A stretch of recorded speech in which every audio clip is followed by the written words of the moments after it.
Assalamualaikum. Hai teman-teman. Perkenalkan, saya Echa Rizky Melani dengan NPM 211105050368. Dan rekan saya Putri Rahayu Pertiwi dengan NPM 211105050375. Kali ini kita akan belajar mengenai konsep kecakapan berbahasa. Materi yang akan dibahas yaitu yang pertama komponen komunikatif, yang kedua kecakapan berbahasa, dan yang terakhir perkembangan kecakapan berbahasa. Sebelum memulai pembelajaran, alangkah baiknya kita berdoa terlebih dahulu ya. Bismillahirrahmanirrahim. Rabbi zidni ilman warzuqni fahman birahmatika ya arhamar rahimin. Selesai.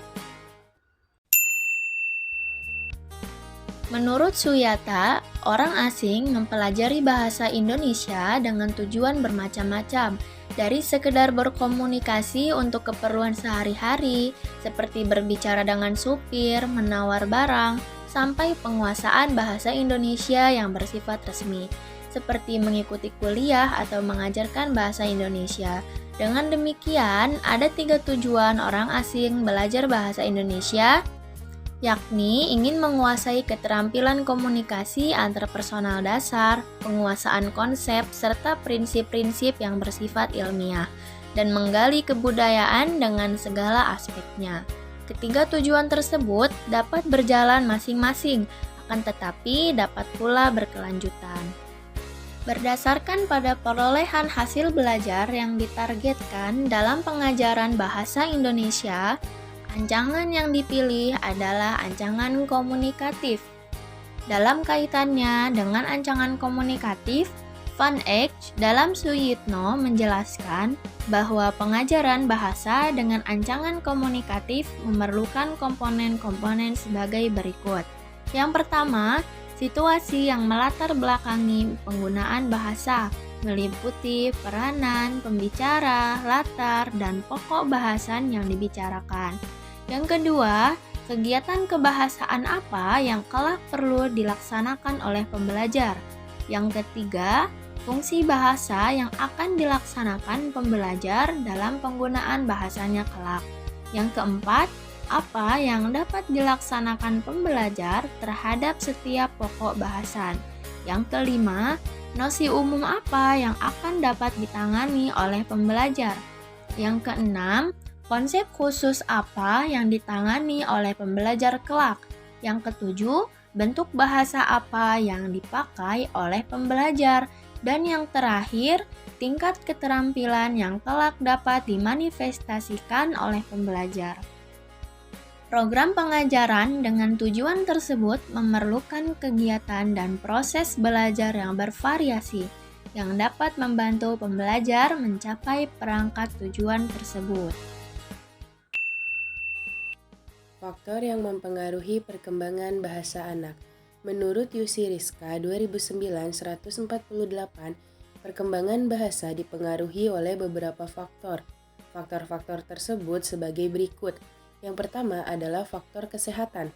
Kondisi kesehatan yang kurang baik memuat anak mengalami kelembatan perkembangan bahasa. Asupan gizi mempengaruhi daya kerja otak, dan daya kerja otak mempengaruhi kemampuan memproses informasi. Selain itu, kesehatan yang buruk membuat interaksi anak dengan lingkungan menjadi terbatas, sehingga bendaharaan kata anak juga menjadi terbatas. Berikutnya ada faktor intelijensi. Tingkatan intelektual mempengaruhi perkembangan bahasa. Anak dengan keterbelakangan mental yang paling rendah sangat miskin dalam berbahasa. Anak-anak dengan kategori intelijensi normal pada dasarnya akan memiliki kemampuan berbahasa secara baik. Anak-anak dengan kecerdasan yang tinggi mampu membaca dan memahami pembicaraan pada usia yang sangat muda. Berikutnya ada faktor status sosial ekonomi. Anak keluarga miskin mengalami hambatan dalam berbahasa karena akses untuk literasi, yaitu mengenal huruf sebagai lambang dan bunyi, terbatas. Selain itu, kesempatan belajar serta asupan gizi yang diperoleh juga terbatas.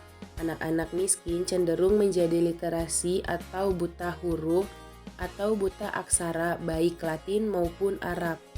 Berikutnya yaitu ada jenis kelamin. Vokalisasi anak perempuan lebih cepat sejak usia 2 tahun. Interaksi yang lebih intens antara anak perempuan dengan orang tua dan teman sebaya juga membuat perbendaharaan kata makin meningkat.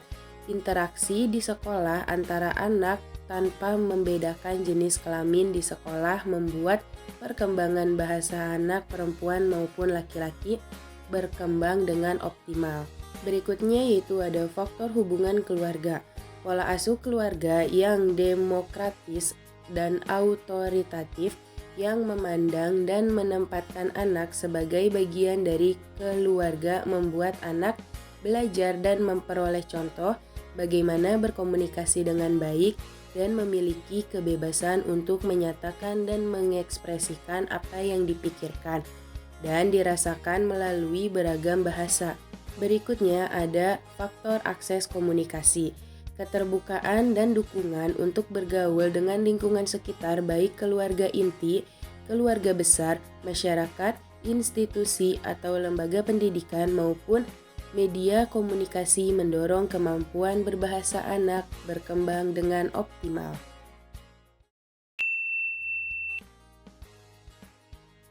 Kemampuan bicara anak pada umur tertentu. Sekitar umur 2-3 tahun, anak sudah dapat membuat kalimat yang terdiri dari 3 kata atau 4 kata, terutama kata benda. Sesudah anak berumur 3 tahun, pada umumnya sudah dapat membuat kalimat yang terdiri atas 6-8 kata. Kesulitan yang dihadapi anak dalam berbicara, mereka sulit mengucapkan huruf-huruf mati seperti Z, W, D, S, G, dan kombinasi huruf mati seperti ST, STR, DR, dan FL yang diduga akan berlanjut sampai anak masuk sekolah dasar kelas 1. Mengenai isi pembicaraan, pada awalnya pembicaraan anak bersifat egosentris, yaitu dia berbicara tentang dirinya sendiri, kesenangannya sendiri. Mereka tidak berusaha untuk bertukar ide atau memperhatikan pendapat orang lain. Jadi, bicara egosentris tidak ada komunikasi yang sesungguhnya. Nilai utamanya membantu anak memperoleh kemampuan berbicara dan mengetahui reaksi orang lain mendengar bicaranya. Bicara egosentris mendominasi pada saat anak berbicara dengan orang dewasa, karena orang dewasa selalu menanyakan permasalahan anak itu sendiri. Menjelang akhir awal masa kanak-kanak, pada saat anak berkumpul dengan teman sebayanya, bicara mereka yang bersifat egosentris berkurang dan berubah ke arah bicara yang berpusat pada orang lain atau bicara yang bersifat sosialisasi. Walaupun isinya banyak ke arah kritik, pengaduan, protes, perintah kepada orang lain. Perubahan dari bicara yang bersifat egosentris ke arah sosialisasi karena anak saling membutuhkan, saling berkomunikasi. Perubahan ini tidak sepenuhnya tergantung pada umur, tetapi juga tergantung pada kepribadian anak, banyaknya kontak sosial anak, besarnya kelompok bergaul, kepuasan anak dalam berkomunikasi. Selain ada perubahan isi pembicaraan, terjadi pula perubahan dalam bentuk komunikasi, yaitu makin bertambah umur anak, makin berkurang bentuk komunikasi yang sederhana atau prabicara, karena prabicara tidak diterima dalam kelompoknya. Penolakan ini menyebabkan anak lebih giat belajar berbicara. Senangnya anak berbicara yang tampak pada awal masa kanak-kanak masih tampak pada saat waktu memasuki kelas 1 SD. Namun, agak lama-kelamaan mengetahui bahwa teman-teman tidak menyukai anak yang selalu mendominasi pembicaraan, maka pembicaraan menjadi berkurang.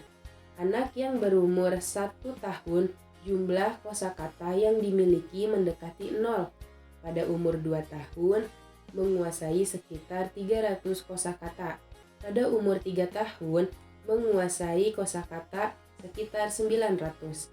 Pada umur 4 tahun, menguasai kosakata 1.600.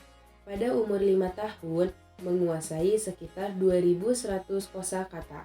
Setelah anak masuk sekolah, perkembangan jumlah kosakata sangat mencolok.